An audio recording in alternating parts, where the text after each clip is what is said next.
From Kansas State University, this is Agriculture Today. Eric Atkinson here. Ahead today, K-State's Stu Duncan will talk about the steady progression of cotton production in Kansas. This in advance of the first ever Great Plains Cotton Conference coming up the last week of February in Wichita. K-State a co-sponsor of that and welcoming you producers to attend. Then on the latest edition of FSA Coffee Talk, Nicole Welborn will cover the current opportunities for you producers and landowners to enroll in one of three Conservation Reserve Program opportunities, including the General CRP with a key deadline coming up there. And K-State's Charlie Lee in today to look at multiple studies of coyote predation on white-tailed deer. All this and more ahead on Agriculture Today. Agricultural producers, landowners, and creditors, you have a partner in your legal and financial needs. Kansas Agricultural Mediation Services offers reliable, trusted information and guidance. Whether you need advice for ag credit concerns or are transitioning your operation to the next owner, Kansas Agricultural Mediation Services can assist you in making sound decisions for your business. To learn more, call 800-321-3276 or visit us online. You're tuned in to Agriculture Today. Good to have you along with us once again. And ahead for you first today, a glance to a new event that'll take place the latter part of this month in south central Kansas. A terrific way to learn more about an alternative crop that still is building momentum in the state. That is cotton. The Great Plains Cotton Conference will be held February the 25th and 26th in Wichita, and K-State is a co-sponsor of this. We bring by today Northeast Area Agronomist with K-State Research and Extension, Stu Duncan, who has more than just a passing familiarity with cotton production in Kansas. So, Stu, before we line out the details of this first-of-its-kind meeting, give us your take on the state of cotton production in Kansas as we enter 2020. Coming off of a pretty sound year for cotton in the state, aren't we? Absolutely, Eric. The big thing is we've had 17, 18, and 19. 16 also was a pretty decent year, but 17, 18, and 19 were, 17 especially, huge yields. 2018 also had pretty good yields, and 2017 as well had really top prices. They hung in there in 18. This last year, our yields dipped a bit closer to long-term averages, but just a little bit above, I'm thinking, yet. But the prices, like every other commodity that I know that I work with, has dipped a little bit this last year, but nonetheless still a great opportunity for somebody who pays attention to detail or will hire somebody that will pay attention to detail. And quite frankly, my favorite, fabric. And the acreage has been pretty steady, and in fact, every now and again, we'll see a quick spike in acreage, won't we? Absolutely. What we have seen the last 3 years or 4 years has been basically our acreage went up, not only because the price went up for the commodity, but also the herbicide resistance genes were introduced into the cotton, and the seed was finally introduced. In 2014, we lost close to a third of our crop to phenoxy drift, and it was mostly 2,4-D, and it was mostly, our cotton belt is from basically the Flint Hills up to about Highway 54. Well, a little north of that, actually, now. We're stretching to the 38th parallel, and on out to the southwest corner of the state. That whole area could be a cotton growing area, or parts of it, if growers want to take a look at that crop. But we had a lot of 2,4-D drift, and even if you're not from south central Kansas, if you're from the northern parts of the state and the eastern parts, you know how sensitive, or become aware of how sensitive soybeans are to dicamba, another growth regulator. Cotton is that sensitive to 2,4-D. And the release of those varieties has really caused for a very rapid increase in acreage in the state. And agronomically, where cotton fits in a rotation, it's pretty functional in that respect, isn't it? Absolutely. It will go in a lot of places. Cotton has a very heat avoidance type of a mechanism, which really helps it out. And like grain sorghum, it's not an annual, except for the fact that we freeze it to death every year. So it has different growth habits, different water use habits, but it's something that really, really fits into that area. Well, it's not for everybody, but it's an amazing crop to work with. You can make some really good money with cotton. And therefore, this conference coming up, the 25th and 26th of this month at the Red Roof Inn Airport at Wichita. And the intent here is to have something for anybody with any level of interest in cotton production, from the novice to those experienced with it. You have a very wide array of topics in this program, Stu. Absolutely, Eric. And Galen Morgan, who was one of the two extension specialists at Texas A&M, left and went to Cotton Incorporated last year, and he was kind of the driving force behind this, and Seth Bird, Dr. Seth Bird down at Oklahoma State University. Those guys have been the driving force along with our group here in Kansas. It's a program where, we're offering CCA credits and CEUs for Oklahoma and Kansas. This is a joint deal here.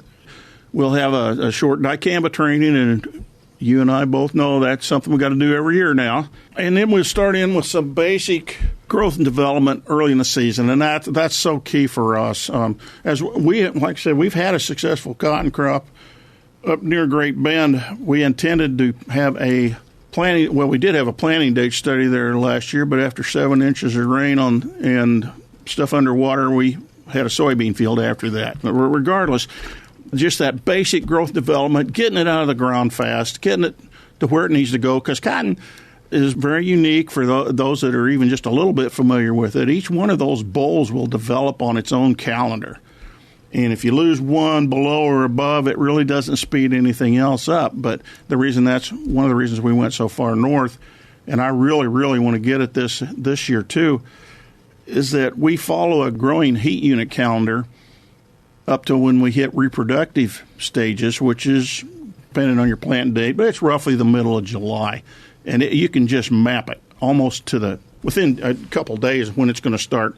But after that, I think we must be getting a very high rate of boll retention, and that would go to the growers and to their advisors out there for keeping on top of that, because things happen just like they do to everything else. Soybeans will keep blooming at the same site if they get a chance. Cotton, you get one shot and that's it. It's kind of like corn in that respect. You got a 2-week period for corn. We've got about an effective 4-week period for cotton to bloom, and you may have blooms at the end of the year, but it doesn't really matter. But management is, of course, key here, and the program will get into all manner of management considerations: pest control, variety selection, harvest aids, so on and so forth. We've got some top-flight people coming in from University of Tennessee. Brian Arnold, who many of the folks probably know from down at OSU, kind of their cropping systems and water specialist and nutrient specialist. Brian, he's one of our speakers. Todd Bauman was started with A&M, and he's with OSU now down in southern Oklahoma. We'll be talking about weed management. That's one thing with cotton. You don't like a lot of weeds because that messes with your quality, just the trash, and that costs you. Insects, Gus Lorenz from the University of Arkansas is a top-flight nation and maybe internationally renowned entomologist, as well as Rex Friesen, who is the consultant there at the Gin at Winfield and works with Southern Kansas cotton growers, was also an IPM specialist at Fort Stockton for A&M for years before he came to K-State. Do you need to spray? There's bugs in every crop out there. And, Eric, when we first had cotton in the state, I watched a lot of guys jump in, and they spent a lot of money on stuff they didn't really need to. So, just being aware of what's going on. The plastic, we've got a real issue with plastic. It used to be we teased the folks with the one-use plastic bags getting in cotton in a lot of these places because it gets gathered up in the stripper. Well, now with our the adoption of these large round bales, very, very profitable enterprise for the industry, but they've really got to be careful with how they handle those. And we've got a guy from USDA, John Wanyura, if you'd ever seen him on, getting stuff out of the ground. But John Wanier from the USDA Gen Lab down at Lubbock is going to be there too. And then we're going to have some folks talking about Galen Morgan and Shelley Heinrich from Cotton Incorporated will be talking about just what their checkoff dollars will bring them. It's a great program and covers so many important aspects of cotton production, making it work in this part of the world. And as far as registering, what's the best path to follow there, Stu? Please RSVP to Penny Adams at the Northeast Region Extension Office, and K-State is taking care of it. It's basically just to get a head count. There is no registration fee on this one. The evening meal on Tuesday will be provided. The other meals will be on your own, but we need a head count for that.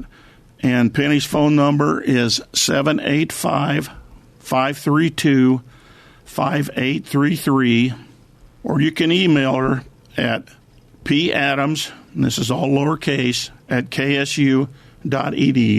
And do it as soon as possible because you'd like that head count for planning purposes. Absolutely. Well, that would be greatly appreciated. Walk-ins will still be welcome, but we really need a head count.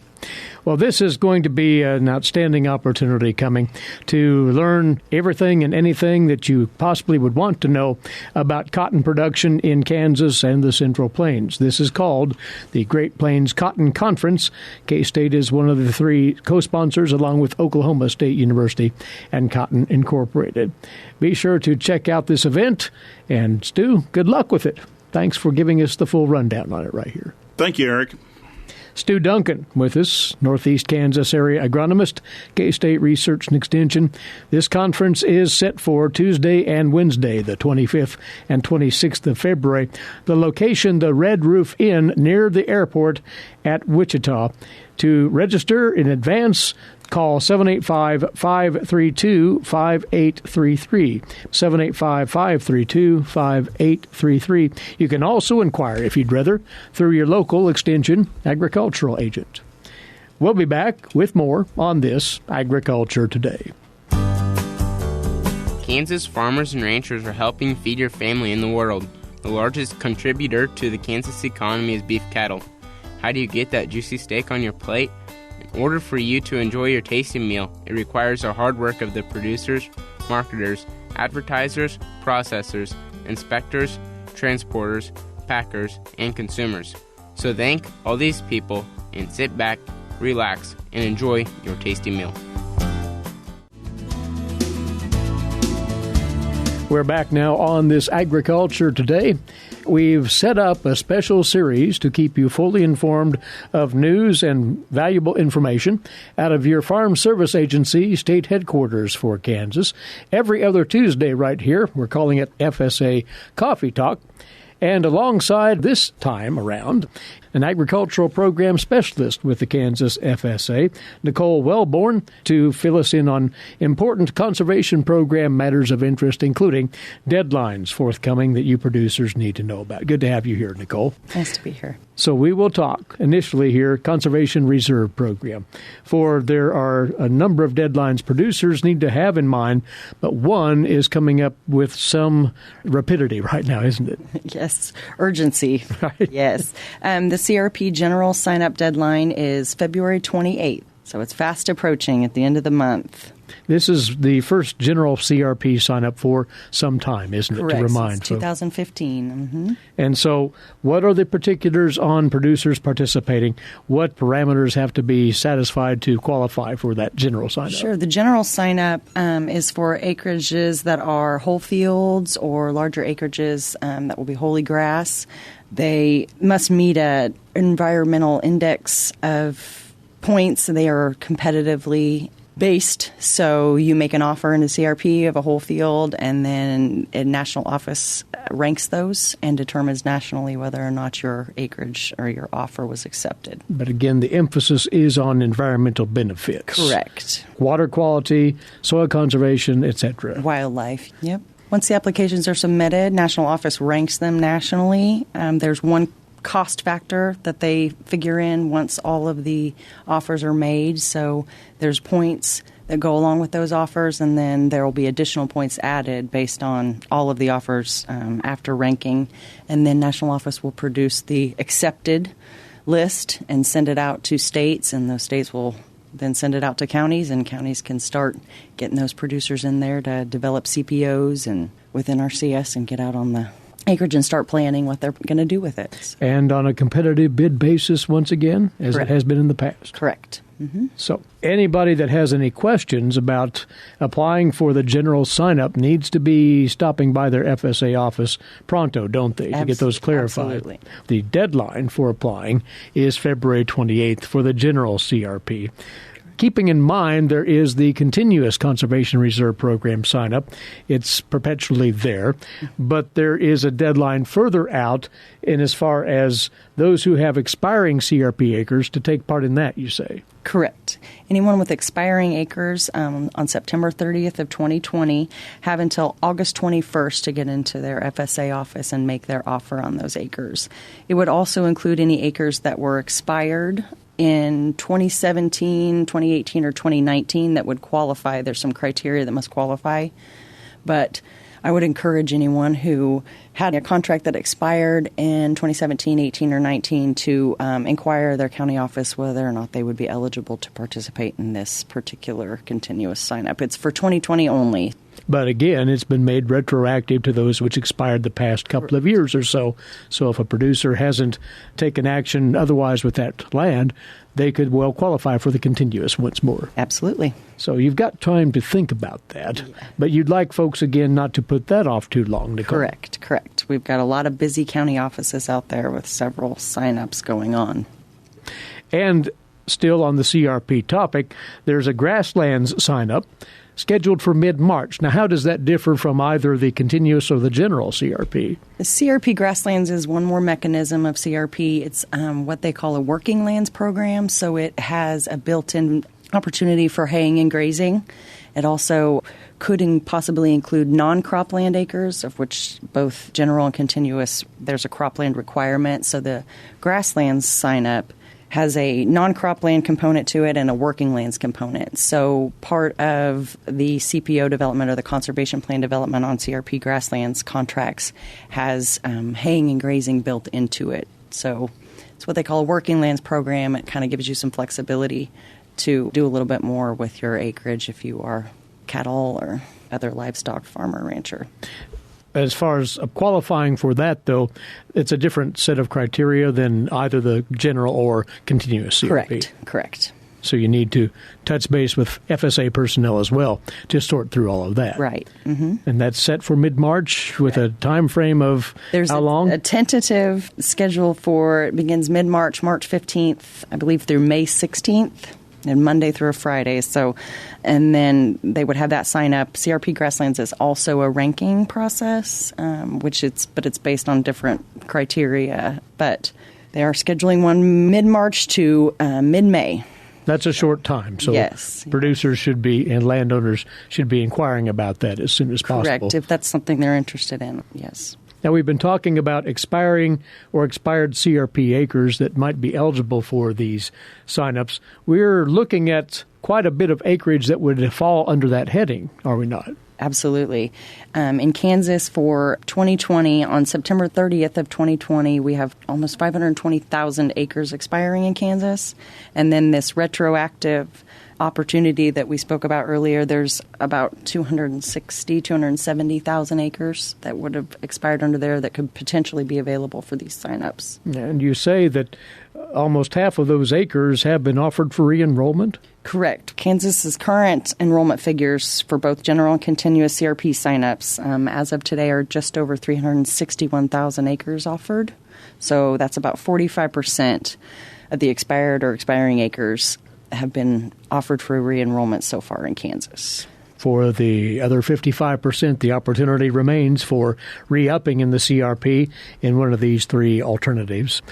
Now, something that we need to elaborate on, with the last farm bill, quite a few changes were instituted in the option of haying and grazing CRP acres, and these are basically favorable to producers out there, aren't they, Nicole? Yes. There have been several changes that we know of so far. It can be applied on more practices. There are more options available as far as what type of haying and grazing you may want to do based on your situation and need. And this should help since we no longer are providing cost share for management practices. Noting here, you and your colleagues at the FSA are still waiting for finer details. Correct. Yes, we're still awaiting. That's a qualifier here. Right. Final published regulations. So what we have been provided was through national training, and that's always subject to change prior to publication.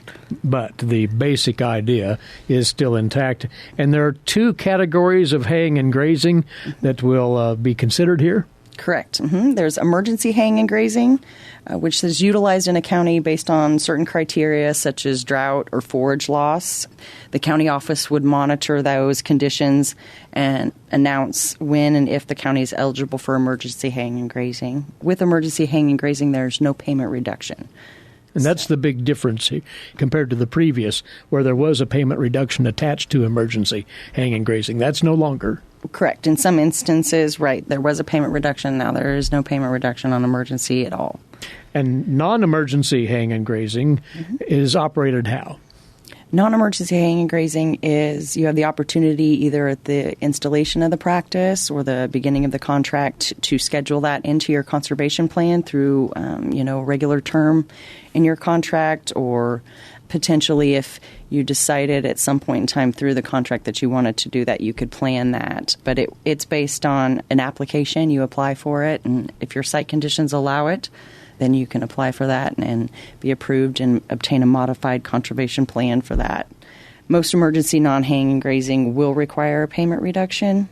But beginning farmer and ranchers, in the 2018 Farm Bill, there is no payment reduction that applies for beginning farmers and ranchers.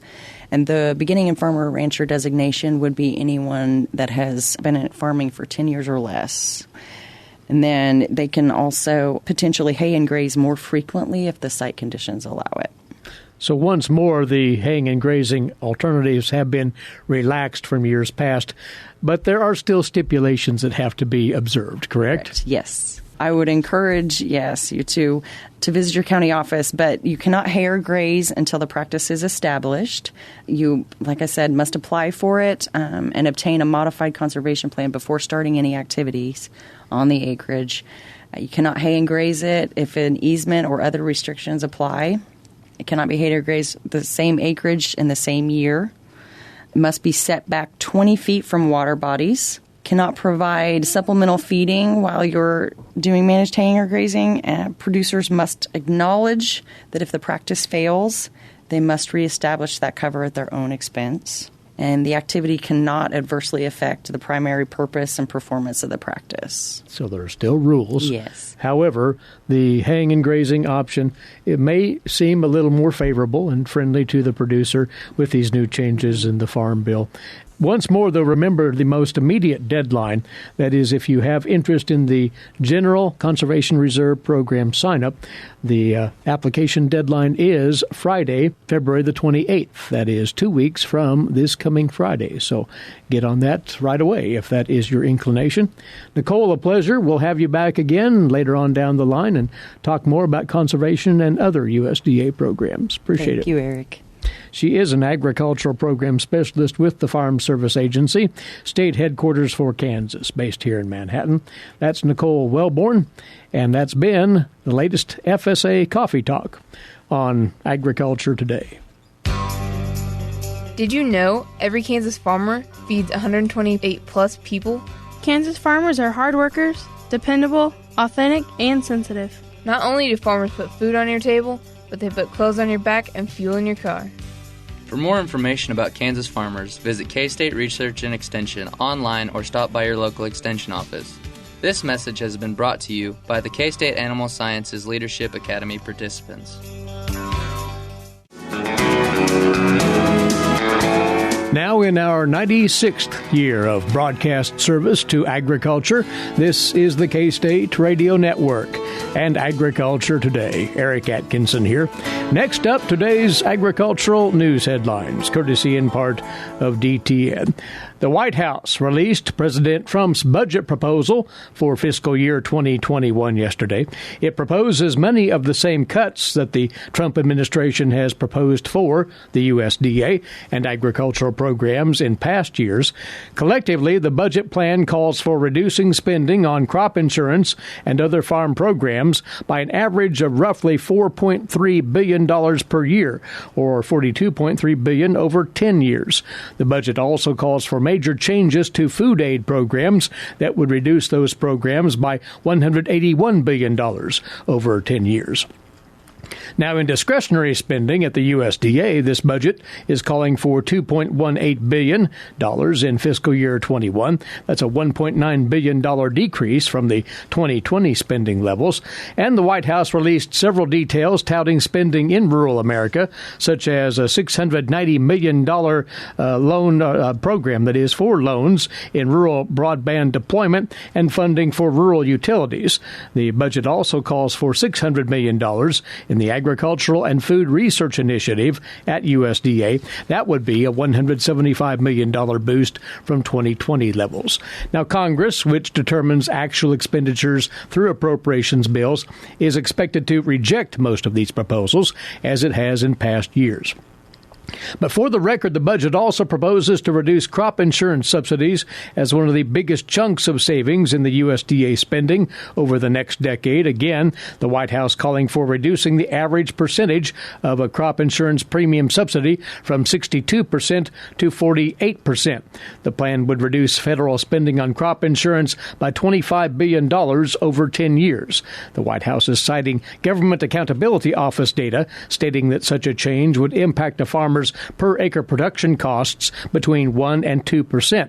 The White House also noted the lion's share of crops in the insurance program, corn, cotton, wheat, and soybeans, also make up the bulk of commodity program recipients as well. Along with cutting the premium subsidies, this budget would also cap underwriting gains for crop insurance companies at 12%, which the report says is considered a reasonable rate of return for the industry. Well, what is the outlook for U.S. net cash farm income this year? A USDA economist has weighed in on that. Here's more from the USDA's Gary Crawford.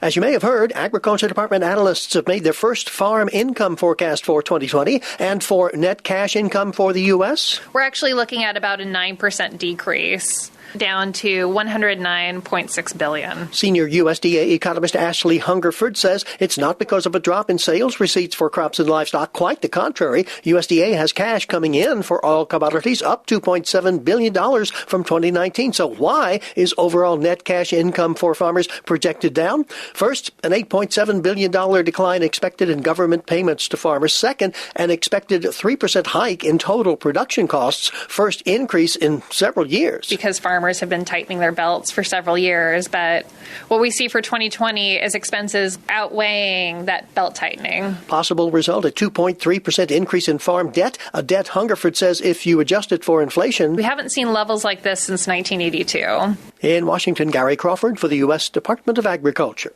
And you're listening to Agriculture Today. Time again for another edition of Milk Lines with K-State dairy specialist Mike Brook. Mike?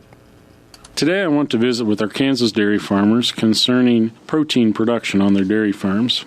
Not sure if you've been following your milk check, but if you go back and look at August, the August check, protein price was $2.44 a pound. The price of protein steadily rose over the fall, peaking in November at $3.91 a pound, and then falling back a little bit in December to $3.65 a pound. Meanwhile, fat in December averaged $2.19 a pound.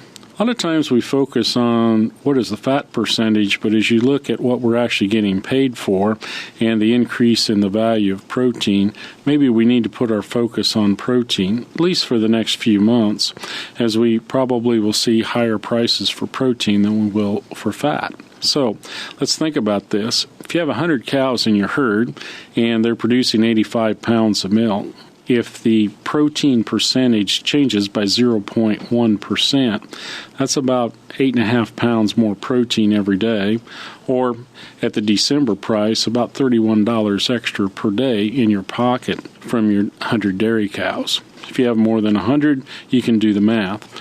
So as we think about this, how do we get higher protein percentage and higher protein yield from our dairy cows? Well, the first thing we need to do is make sure that we're doing a really good job of managing rumen fermentation. This involves your nutritionist, your feeding management, and the feed resources that you have on the dairy. Suggest that you have a really good discussion with your nutritionist as to how you can increase protein yield and, more likely, protein percent in your dairy herd. A lot of this has to do with feeding management and the things we do in the diet. For example, there was a study that was done recently that looked at increasing the protein percent in the diet for early lactation cows. First 21 days of lactation. Over the years, we've done a lot to try to improve protein nutrition and protein efficiency in our dairy herd. So we've steadily backed off on the amount of protein or the percent protein in the dry matter of the diet that we're feeding to them. However, early lactation cows that are suffering from low dry matter intake have a huge protein need. It may be beneficial to increase the percentage of crude protein in those fresh diets. For example, in this study, they fed diets that were 17% crude protein, 19% crude protein, and 21% crude protein. What they found from the study is that there was value in increasing the diet to 19% crude protein on a dry matter basis. This led to an increase in dry matter intake and an increase in protein pounds produced. In fact, the amount of protein produced per cow went up 0.35 pounds per day. However, there was no advantage to feeding a 21% crude protein diet to these early lactation cows. So, I'd encourage you to take a look at what you're doing with early lactation nutrition on your dairy farm. Sit down with your nutritionist and look to see if there might be some gains from increasing the crude protein content to that particular group of cows on the farm. This is Mike Brook with K-State Research and Extension. All right, Mike, many thanks. Standing by for his weekly visit with us, K-State's Charlie Lee. He'll be in just a few moments. You're tuned to Agriculture Today. When you are in need of timely, reliable, and trusted information, K-State Research and Extension is here. Whether it's organizing people, information, or resources, they have the necessary tools. Community comes first for K-State Research and Extension. For more information and to connect with your county's extension agents, visit www.ksre.k-state.edu. For you now on Agriculture Today, our weekly segment on wildlife management, featuring wildlife specialist Charlie Lee, K-State Research and Extension. And today, Charlie, a look at coyote predation on deer, and if in fact that predation affects deer population declines. You say this is a long-standing question out there. Well, it's a question that's led to years and years of research, and there are still advocates on both sides of that equation. But I think there's been enough science done now that we do have evidence to help answer that question. We've had expansion and recovery of predators, and we know that predators can impact local prey populations. And since the 1940s, coyotes have expanded primarily into the southeastern seaboard of the United States, as well as into the northeastern part of the United States, where they're now the largest predator, and they prey on white-tailed deer. However, that effect of that predation really remains controversial. There's been lots of studies that have looked at that. One that we reported on almost a year ago that looked at that information from 6 states, and it showed that using deer harvest data as a proxy for deer relative abundance, deer populations in all of those states, which was 6 states and 384 counties, showed the deer populations experienced a positive population growth following coyote arrival. that tells me that in those states where coyotes are a recent arrival, they have not yet impacted the population. But there's still work being done in other communities. There was a large coyote deer study that was done, and it was deemed the Tri-State Coyote Project. It was a cooperative effort from Alabama Department of Conservation and Natural Resources, Georgia Department of Natural Resources, and the South Carolina Department of Natural Resources. And they wanted to study coyote populations on a broad scale and learn how those coyote populations were structured on the landscape and determine what those coyotes were eating on the landscape. And they employed radio tracking for this purpose, correct? Yes, they had professional trappers catch 190 coyotes across the broad section of those 3 states. They fitted each coyote with a GPS collar that relayed their locations every few days, 6 locations per day, and then looked at the territory size, the habitat that was being used, their survival, the interactions among coyotes, and it showed that they had coyotes that used large areas of the landscape, both residents and transients. Those resident coyotes maintained territories that were about 7 square miles, which is much larger than what the research in Kansas has showed. A coyote in the Flint Hills region of Kansas uses about 700 to 800 acres. 7 square miles would be certainly much larger than that, but we've also known that in places where habitat conditions are less suitable, that the coyotes must range further in order to meet their energy needs. They found that resident coyotes, when they were shot, trapped, or killed from an area, a transient coyote very quickly filled that void. And that would be within days or a few weeks, not months, before that void was filled. So if you were going to remove a transient coyote, since the transient coyotes typically are not killing larger prey items in their area, you really done nothing to impact the local dynamics of the coyote population. If you remove a resident coyote, that might change something because they are feeding on larger prey items like deer, but that the transient coyote very quickly fills that void. So I'm not sure that tells you that coyotes are going to be impacting the deer population, but it shows that certainly removal of individual coyotes is probably not going to impact the number of animals that are killed as prey. And then there's still more research that adds to the body of knowledge on this, but you say all of that seems to come to a similar conclusion as well. Yes, there's been other research that looked at coyote-deer interactions in other areas of the United States. There was a 9-year study in Idaho where they removed both mountain lions and coyotes, and several large studies in Wyoming, Utah, and Colorado that removed coyotes from large areas. None of those studies found any evidence that coyote removal caused an increase in the deer population. 2 additional studies done in Texas where they looked at coyote removal showed that in Texas, again, coyote removal did not affect overall population growth. In the southeast Texas, they showed that coyote removal increased fawn survival, but did not change the population density. Another, actually it was a predator-free fenced area in Texas, found that deer density increased for a few years after coyotes were removed and then sharply declined to match the populations outside the predator exclosure, and that the deer inside the predator-free area had a much poorer diet because more deer than the habitat would support. I think the conclusion of that is that coyotes actually had a stabilizing effect on the deer herd. So if we get back to the overall question, do coyotes cause deer populations to decline? I think the evidence very clearly says no. It's a scientific consensus, it sounds. There's really no evidence that coyotes are the factor that keeps deer populations from growing. And there is actually evidence that some predation may keep the deer herd from overshooting the food supply. I'm sure that everyone would not agree with that, particularly if they're trying to manage an area for trophy deer and and want as many deer on the property as possible.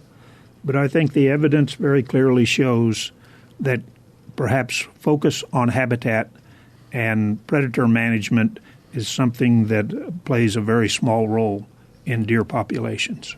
Well, the research firmly addresses that question of whether coyotes affect deer populations by preying on them. Yes, they do feed on deer, but not to the degree that they would adversely impact those deer numbers. Charlie, thanks for a look at this question today and what science provides for an answer. Charlie Lee, wildlife specialist, K-State Research and Extension. Well, that's our time for today. Remember, check out our podcast service if you haven't done so already at agtoday.net. That's agtoday.net. Meantime, please rejoin us right here tomorrow, won't you?